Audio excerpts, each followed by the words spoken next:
سابق خاتون اول کی قریبی سہیلی فرح خان نے کرپشن کے الزامات کا سامنا کرنے کے لیے دبئی سے وطن واپس آنے کا فیصلہ کر لیا۔ فرح خان کے خلاف آمدن سے زائد اثاثہ جات اور منی لانڈرنگ سمیت انکوائری میں اہم پیش رفت ہوگی۔ سابق خاتون اول کی قریبی سہیلی فرحت شہزادی المعروف فرح گوگی اور ان کے شوہر احسن جمیل گجر کے آمدن سے زائد اثاثہ جات کے الزامات پر دبئی سے 10 مئی کو پاکستان واپس آنے کا فیصلہ کیا گیا ہے۔ انہوں نے نیب کا دائرہ اختیار چیلنج کرنے کا فیصلہ کرتے ہوئے اپنی قانونی ٹیم سے مشاورت مکمل کر لی ہے۔ فرحت شہزادی کے وکیل کے مطابق احسن جمیل جب چیئرمین ضلع کونسل تھے اس وقت ان کی فرحت شہزادی سے شادی نہیں ہوئی تھی۔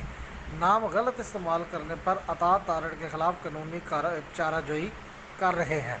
نیب پرائیویٹ لوگوں کے خلاف انکوائری نہیں کر سکتا کیونکہ فرحت پبلک آفس ہولڈر نہیں تھی۔ ترجمان نیب لاہور کے مطابق فرح خان کا کیس نیب کے دائرہ اختیار میں آتا ہے۔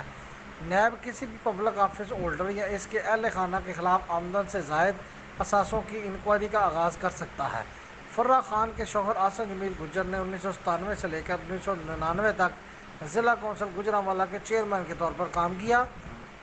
آئین کے مطابق سابق عہدیدار یا ان کے خلاف اہل خانہ کرپشن و مالی بدعنوانی کی شکایات نیب کے دائرہ اختیار میں آتی ہیں۔